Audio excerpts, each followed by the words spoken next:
me to come here. Where are you based? I'm based in Brussels.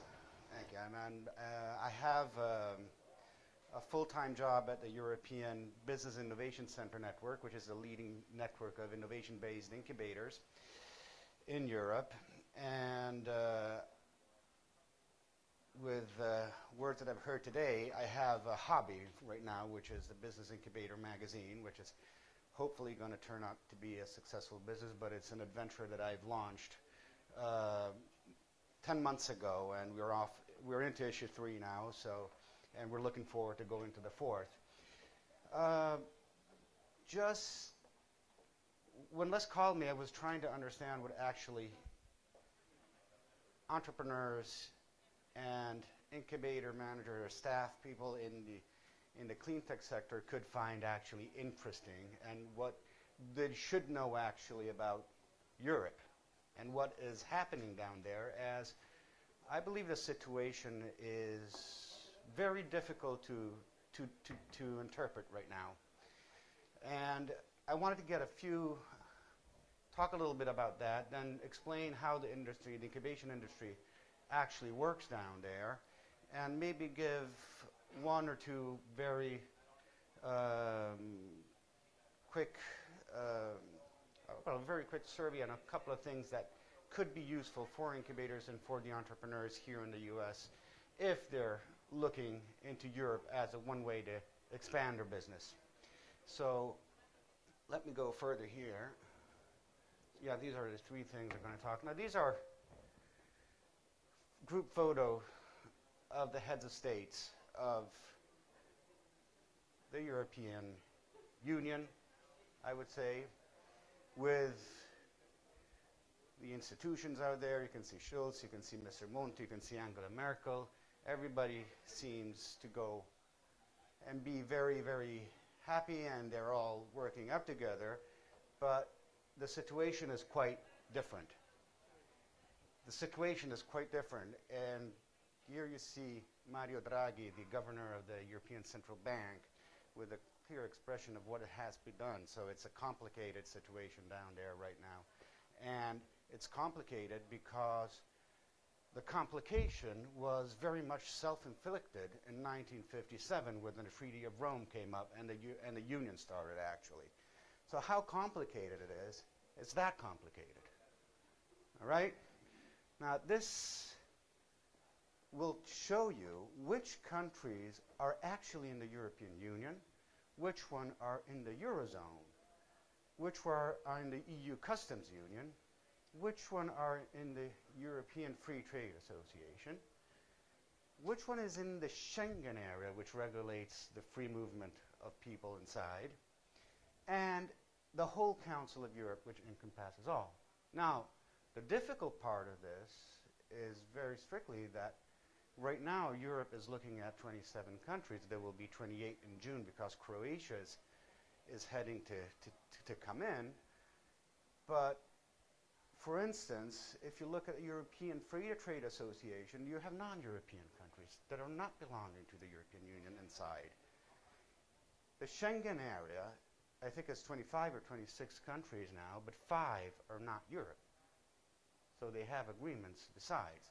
So that's the level of complexity that you're looking for, and that's mainly why I think we have these difficulties right now, and we're failing the global picture right now in Europe.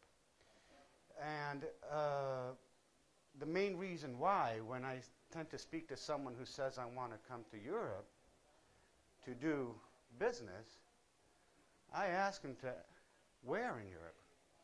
What country are you going to go in Europe? You've got, if you take only the Union, which is the 27 plus 1 country in June, you got 27 to 28 national governments.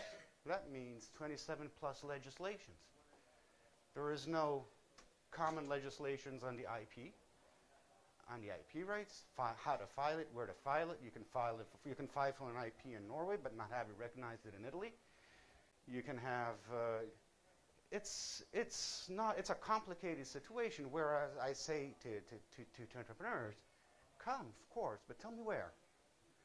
Decide where, because The European Union is a nice concept still. It's not a reality. They have tried to build it through the Eurozone. There are 26 countries. There are 11 currencies over there. There are 11 currencies in Europe. Some countries have decided to just join the Union, join the Eurozone immediately. Some like the UK, have never come into the Schengen area. Really, don't think, at least when you do, and you want to put your business as Europe being your destination. Think of the Czech Republic, think of Italy, and see whether it's more convenient for you to do that. When I had to establish the company that produces the magazine, I had to do that choice. Where do I establish my company? What is most convenient for me when I do that? Where is it? For various reasons, I chose the UK. But could have been others, of course. Hundreds of cultures, of course. You know Europe. I mean, it's a bit of cultures. It's a wonderful place to be because of that. But of course, it doesn't make it easy if you want to do business, of course. So that is how complicated the situation is right there. Right now, we're looking at the 5 countries which have the most difficult problems right now. So we're talking of Portugal, Italy, Ireland, Greece, and Spain, which have strong economic problems and strong political instabilities right now. And you don't know what's going to happen. In Italy, it's very likely that there's not going to be a government very soon. We'll have to do elections again. In Greece and Spain, the situation is really, really bad. We are looking at a suicide rate of 2 or 3 people a day just committing suicide because they cannot face their living standards. But these 5 countries alone represent 26% of the consumer market of all Europe. So it's very difficult to let them go. It's very difficult when 40% of the businesses are placed, or the small and medium enterprises are placed in these countries. 130 out of 500 million people live there. It's a vast market. It's a vast market, and it's very difficult to let them go. Whereas you have countries like Germany, UK, and France. Well, France has its economic problems, but at least it has a political stability right now, where I would say that maybe these are the most virtuous countries right now. They represent 28% of the EU business-to-business market. They represent 42% of the EU consumers. There's a big clash. There are countries that do not want to pay for other countries' policies and mistakes in the past. And it is creating a wide problem right now. So given this, the main question is, why is Europe working anyway? So what is happening in Europe is that although my feelings, and this is my personal feelings about it, is that you might, and it has been demonstrated in some countries, you might even survive without a government. Let's not forget that Belgium has not had a government for 2 years. Okay, it had broke the record of Somalia, and hasn't had a government because it was impossible to choose between the various factions. What makes Europe work is, as I call it, the small fish. Is the myriad of small institutions that are, to some extent, of course, politically influenced, but that work in the intermediate zone. And in the entrepreneurs arena, I would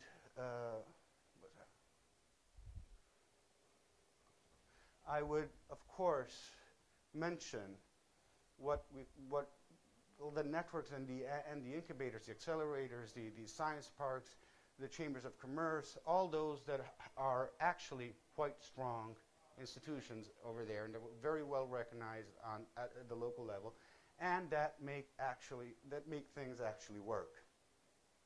So,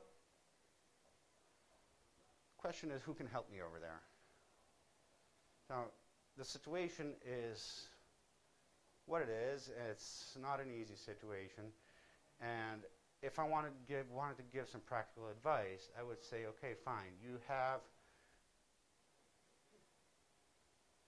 have your incubators over there. Okay?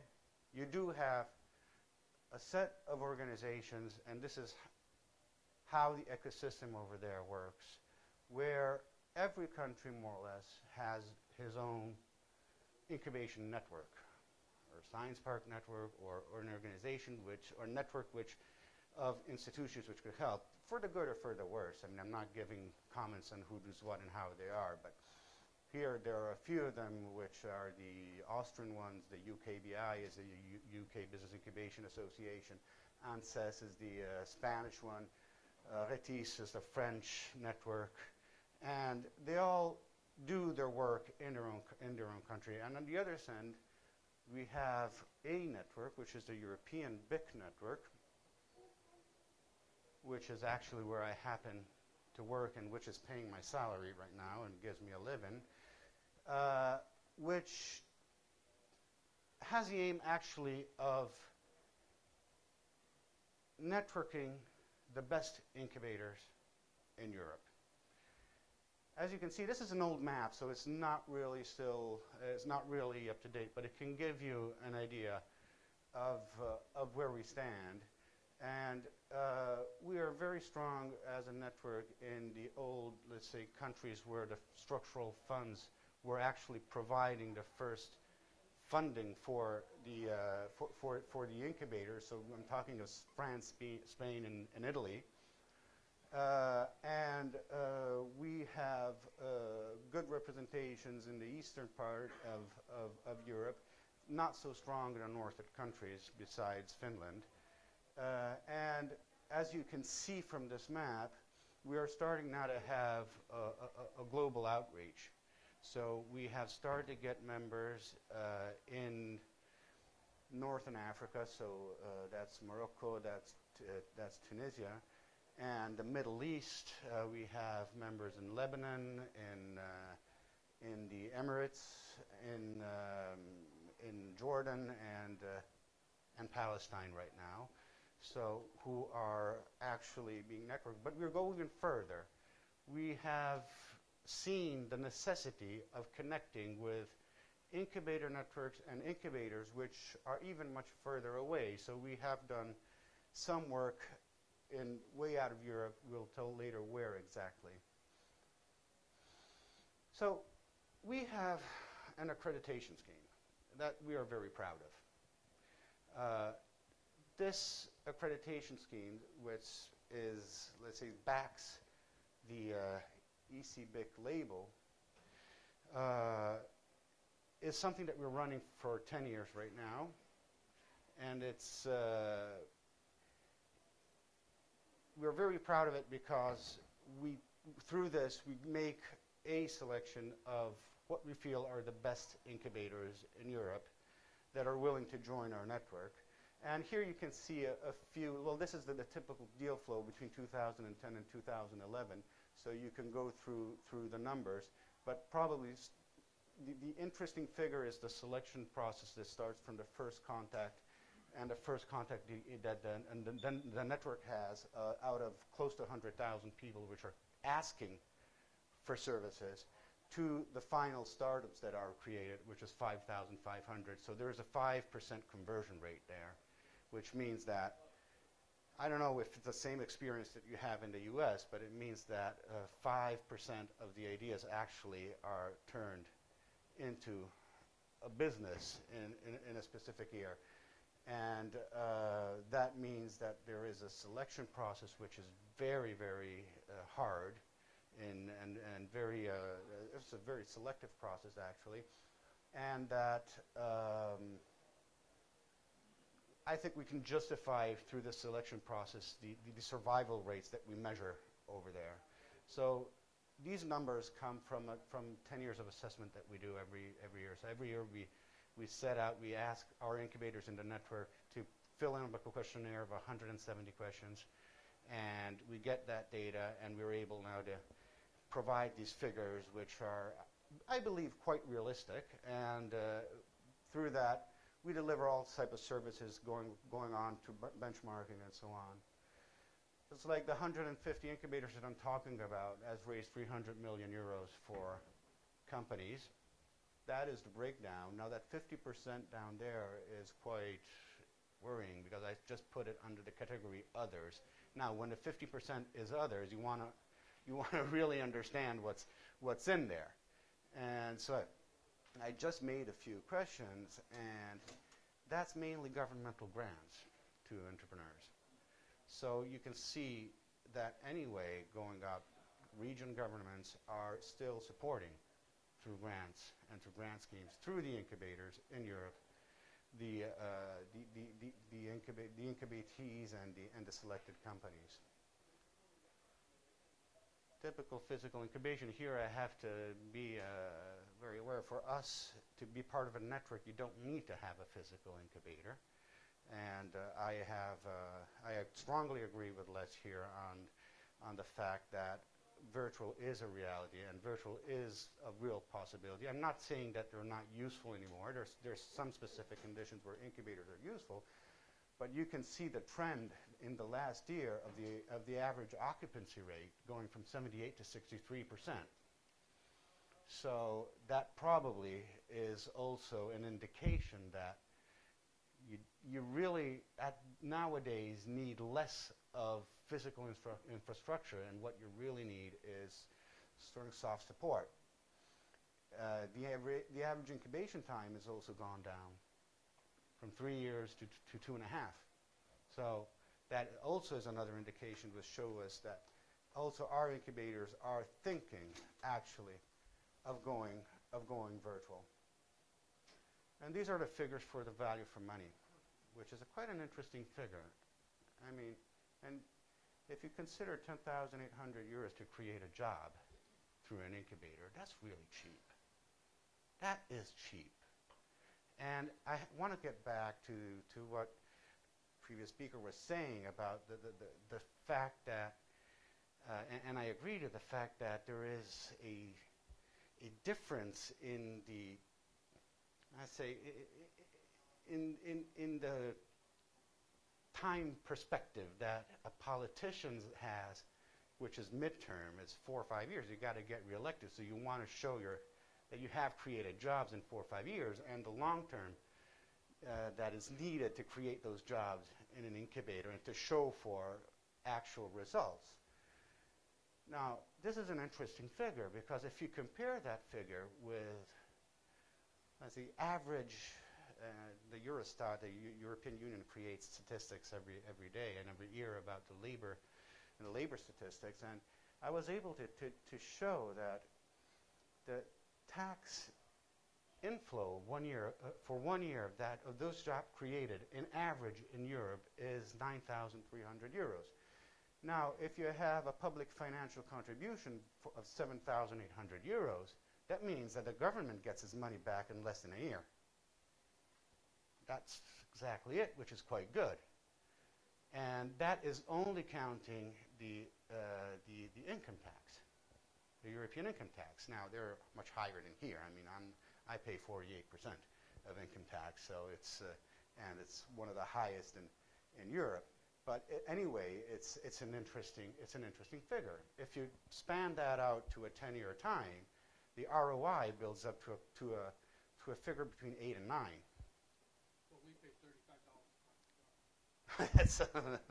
That's different. But, you know, an ROI of 8, 9, I mean, I would invest my own money if I'd find something like that. Huh? I would actually do it.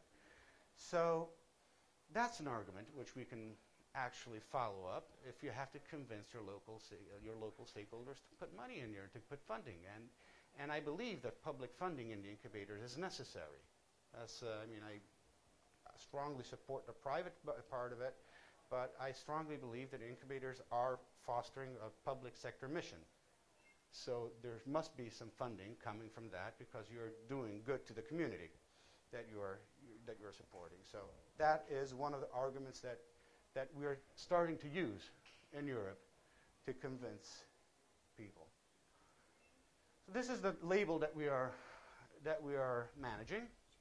This is the BIC label. BIC stands for Business Innovation Center. So our incubators are only those who concentrate on innovative businesses, and we leave the definition of innovation to them. So because they know what's innovative in their territories much better than we can do at central level. But we screen a lot of stuff. We screen every year 152 incubators. So we get those questionnaires. We look them one by one. We look for consistency. If we are not happy with them, we go audit them again. And then we might delabel them. We take away the label and we might give it to them. But it's a very powerful tool because it creates a strong sense of community. And it's all about building trust. Okay, so it's all about that at the end. It's the fact that you are an entrepreneur and you want to go where you can get the best support and where you can, and you know, having the label, which is not owned by our organization, it's owned by the European Commission, gives them a sense that they have been screened, they have been certified, and that they're more likely to get a serious support than elsewhere. So these are all head of states. And as I was telling you, it's the same picture as before, but as I was telling, this concept is starting to get the attention of a wider community. So it's starting to get the attention of countries which are actually in the global outreach of what the European Union is following. So that's where we're going. And this means that in the past 2 years, we have set up and we have labeled and accredited incubators in places which you wouldn't think there would be good incubators and good ecosystems, and where you could probably think of doing good business. Now that's the House of Superman, but it's it's not far, because I've done an audit recently last year in December in Siberia, and we have 2 accredited members now in Russia. We have 2 of them in Taiwan. We have those that I mentioned before. We have the West Banks, Ramallah. You wouldn't believe the incubator that they have there. It's far better than many that I've seen around. So the fact is that this type of exercise that we're trying to do to reach globally is asked by our members, by our European members. We say we want to send, and we want our clients to do good business abroad, and we want to do them with those that have been screened by you, because we know that they're going to be serious enough and that we're going to get that attention. And again, it's a matter of trust. Will you, if you have an entrepreneur that wants to go to Taiwan, would you rather go to someone that is in your association, or would you rather go blindly? That's how we're building the whole concept of soft landing. So very different from what the NBIA does here, of course. We have built a club of soft landing members which enables short-term business support from entrepreneurs coming from any country where there is one of these incubators to receive the same type of support in the countries where they want to go. So very simply, if I'm in France and I want to go to Germany, and I have that, and I know that I have a member in this club who has been quality screened by my association in Munich, where there is a very good incubator, by the way, these 2 incubators will start talking, and at a certain point they know that the entrepreneur has to fill up a profile and everything. There is a web portal that does everything, and that's being structured.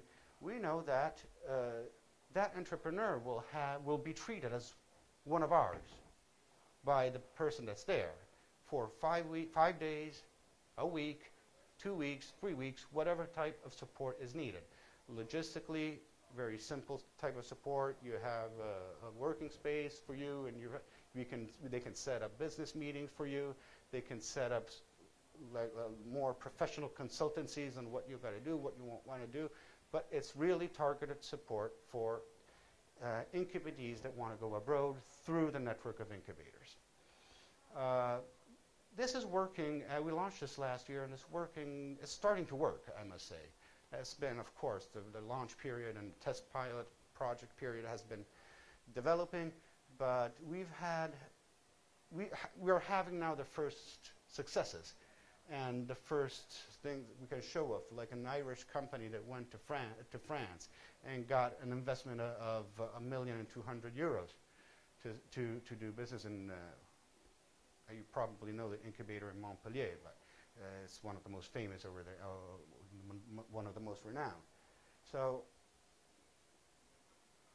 of course, we're clean tech entrepreneurs over here. We're talking of clean tech. And I already, when it's cut here, it said, and unless I know nothing about the clean tech sector, I'm not an expert in that sector, but very shortly, the only thing that I did, and for which I can give some good support in this and some good advice, is, of course, with our network, you could reach interesting places. You could reach Taiwan, you could reach Siberia, you can reach Tatarstan, you could reach Palestine, you could reach the Middle East and all Europe, but of course you got to get the best support. And if I look at my networks, these are the countries where I have seen and where I've screened that are incubators involved in the clean tech sector. So I have the list, just call me and I'll give it to you, because I'm not going to write it, but from Germany, Belgium, and Greece, UK, Switzerland, Spain, Taiwan down there, Italy, Greece, and that one is Hungary. We can find you a partner where you can look. You can look up and see what they're doing, and through us, we can ease that context if you want to go in one of these countries. And I'm not saying to Europe because, as I said before, it's quite useless to say that right now. So what other information you can find it? Now, just a few words about where to get that information. As I said before, the Business Incubator Magazine is my hobby right now, and I hope it'll become something that will give me some income, but I'm not counting on that. It's still in the publishing industry, and it's very difficult, and we knew that when we started. But we felt, and I felt personally, this has nothing to do with a network that I work for, I felt personally that going around in conferences around the world and in the NBIA, EBN congresses and all over, that a global media publication was actually missing, that would actually be the one that would help practitioners understand what's going around overall in all the world. So I found a partner. After 3 or 4 vodkas in Kiev, we decided just to do that, and we set up the company, and we published the first number over there, which is the red one, and then we have a green one here where we have one copy here, and this is the one that was published a couple of weeks ago, so it's probably it is the most recent. And it's really it really has the aim of becoming the magazine of the industry. We are looking for contributions. So if you have something you think you want to write about, you just need to contact me. I'll be very happy to talk about it and to ease the process. If you think that you need, you want to showcase something, we have a section which is the Incubatee Showcase, where we talk about those entrepreneurs and we highlight the incubator advantage in it. So it's something that will be built up. And then we take, for each time, we take a different country and we do a spotlight on that country. So, well, in this issue, there's Australia, we had Mexico in the one before, but we have also the Palestinian experience, we have all the things that we think, that we come across that we think can have an interest to the practitioners and to those who are looking into it. We have a website you can go, it's the incubatormagazine.com. Go take a look at it. And that's what we call the premium content side. But we have developed also a free user, well, you need to register, of course, a free website where a lot of information is updated constantly. We have sections about news going on, events going on, training sessions, tools, resources, opinions going on.